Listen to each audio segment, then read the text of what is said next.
¿Qué tal, chiquillos? ¿Cómo están? En la clase de hoy vamos a hablar sobre flotación. En la sesión anterior habíamos hablado sobre el principio de Arquímedes y habíamos visto que existía una fuerza de flotación, un empuje hidrostático, también le llamamos, cuando tenemos un cuerpo sumergido en un fluido. Entonces imaginemos que tenemos un contenedor, tenemos un fluido y dentro de ese fluido tenemos un cuerpo, digamos un corazón, ¿ok? Y este corazón es un corazón que se hunde. ¿Okay? Tenemos entonces el empuje hidrostático, el cual denotamos con Fb, y también tenemos la fuerza gravitatoria, la cual siempre va a estar, la cual va hacia abajo. Entonces, está muy claro que si la condición es que el corazón se hunda, necesitamos que la fuerza de gravedad sea mayor que el empuje hidrostático Fb. Ahora, recordemos que la fuerza gravitatoria no es nada más y nada menos que la masa por la gravedad, y el empuje hidrostático, como lo vimos en la clase anterior con el principio de Arquímedes, es igual a la masa del fluido desplazado por la gravedad. Entonces tenemos la gravedad en la izquierda y en la derecha, se cancela, y ahora tenemos que modificar esta masa. También en la clase en la que hablamos sobre densidad, vimos que la masa la podemos calcular si multiplicamos la densidad por el volumen. Entonces, masa lo podemos poner como densidad por volumen, y la masa del fluido desplazado va a ser lo mismo, nada más que en lugar de ser la densidad del cuerpo, va a ser la densidad justamente del fluido. Entonces, notamos que tenemos volumen a la izquierda y a la derecha otra vez, y por lo tanto podemos cancelar. Y entonces encontramos la condición que requerimos para que un cuerpo pueda hundirse. Para que un cuerpo se hunda, necesitamos que la densidad de ese cuerpo sea mayor que la densidad del fluido. Así como hicimos el procedimiento anterior, podemos encontrar los tres diferentes casos para cuando un cuerpo está sumergido en un fluido. El primer caso ya lo vimos, es el caso de la hundición. El segundo caso es para cuando tenemos un cuerpo que tiene la misma densidad que el mismo fluido. Ese tipo de casos podría ser, imaginar por ejemplo que tenemos un corazón también digamos de agua dentro de un contenedor de agua. Ya sé que suena extraño, tenemos que imaginarnos como si tuviera una membrana muy delgada, de tal forma que se pueda como que formar ahí el corazón y ese líquido nada más esté ahí, ¿no?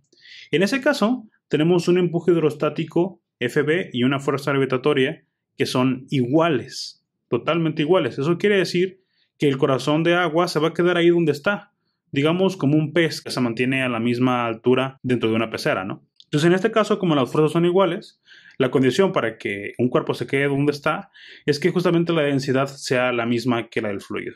Y finalmente el último caso es para cuando tenemos la flotación. Supongamos que por ejemplo tenemos un corazón de madera ahora y que lo tenemos sumergido, lo tenemos sostenido abajo del agua, y entonces tenemos dos fuerzas, la fuerza gravitatoria y el empuje hidrostático. Está claro que ahora el empuje hidrostático va a ser mayor que la fuerza gravitatoria.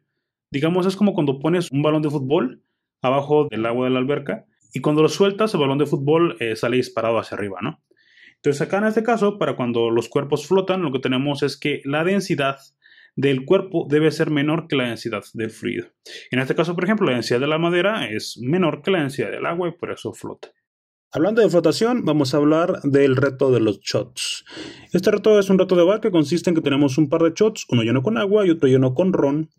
Y el reto consiste en que tenemos que intercambiar los fluidos de posición. Para eso, lo que tenemos que hacer es poner una tarjeta encima del shot con agua y después ese shot con agua ponerlo encima del shot que tiene el ron. Después de eso tenemos que hacer una pequeña abertura entre los dos shots para que el intercambio de fluidos se pueda llevar a cabo. Ese intercambio de fluidos se debe justamente a lo que comentamos anteriormente.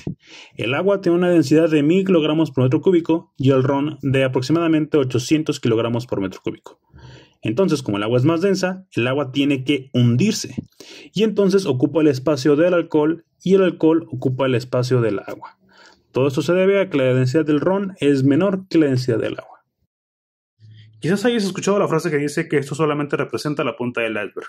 La gente suele usar esa frase para denotar que hay un problema mayor debajo de lo que se ve. Pero si lo pensamos de forma literal, realmente así sucede. Un iceberg, cuando se ve en las películas, solamente se ve la punta de él. Realmente hay una gran porción de ese iceberg que está por debajo. Vamos a ver qué porcentaje de ese hielo, de ese iceberg, está por debajo del nivel del mar.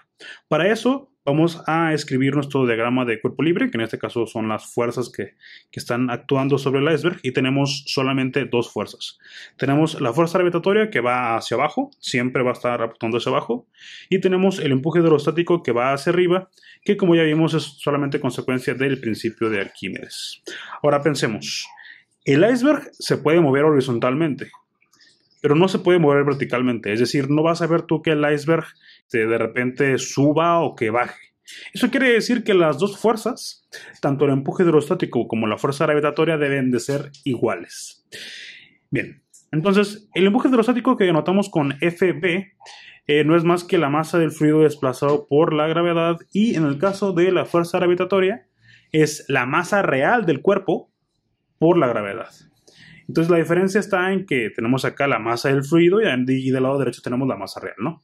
Entonces las gravedades son iguales en ambos lados, por lo tanto la podemos cancelar. Y ahora vamos a hacer lo mismo que hicimos anteriormente. Vamos a escribir la masa en términos del volumen y de la densidad. Vamos primero con la parte de la masa real, que es la más simple. En el caso del cuerpo, en este caso sería el iceberg, y tendremos que multiplicar la densidad, que en este caso será la densidad del hielo, por el volumen total de todo el iceberg, es decir, lo que está abajo y también lo que está arriba, todo el volumen.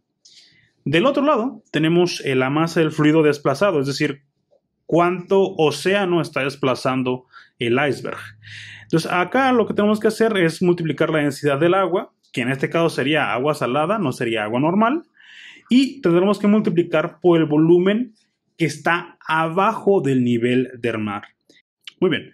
Ahora, para encontrar el porcentaje que está por debajo del nivel del mar, lo que tenemos que hacer es una división del volumen que está bajo el mar entre el volumen total. Entonces, el volumen total está a la derecha, pasa dividiendo, y la densidad del agua que está multiplicando al volumen bajo pasa dividiendo a la densidad del hielo.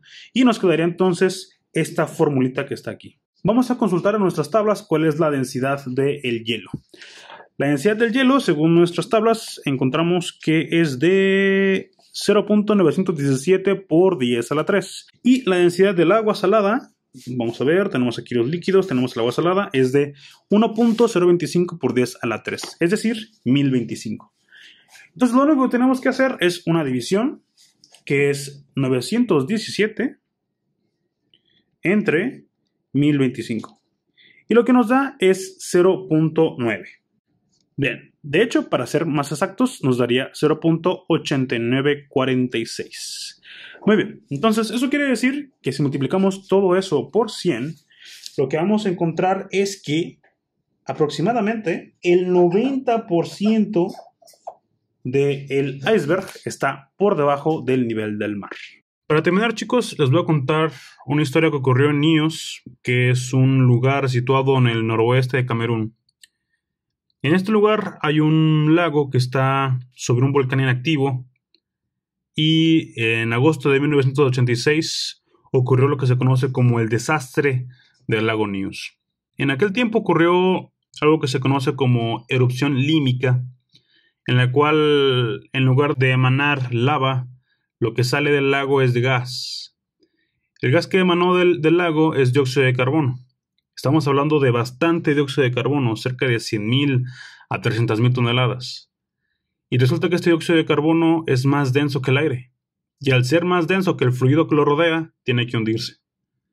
Este dióxido de carbono, este gas, es un gas que no se ve, que simplemente cae por los alrededores del lago y que termina asfixiando a todas las personas que estén cerca de él. En este desastre murieron cerca de 2.000 personas y 3.000 cabezas de ganado. Fue realmente una catástrofe sin precedentes. Bueno, resulta que también así como nosotros, que necesitamos oxígeno para poder sobrevivir, también el fuego necesita oxígeno. Entonces, nosotros podemos comprobar que realmente el dióxido de carbono es capaz de poder apagar esta llama al quitar justamente el oxígeno, ¿no? El experimento es muy simple, lo vamos a hacer rápidamente. Prendemos una vela, en un vaso colocamos una cucharada con bicarbonato de sodio y después colocamos un chorrito de vinagre. Todos sabemos que cuando hacemos esta reacción va a ocurrir una efervescencia y el gas que emana justamente de esa reacción es dióxido de carbono. No tienes que preocuparte porque el dióxido de carbono que emana, que es el mismo dióxido de carbono que también nosotros sacamos cuando respiramos, realmente es muy poco. Y como es muy poco, se mezcla rápidamente con el aire, ¿no? Entonces, cuando hago esta reacción, voy a hacer como que si yo fuera a verter este aire sobre la vela y lo que vemos es que la vela se apaga.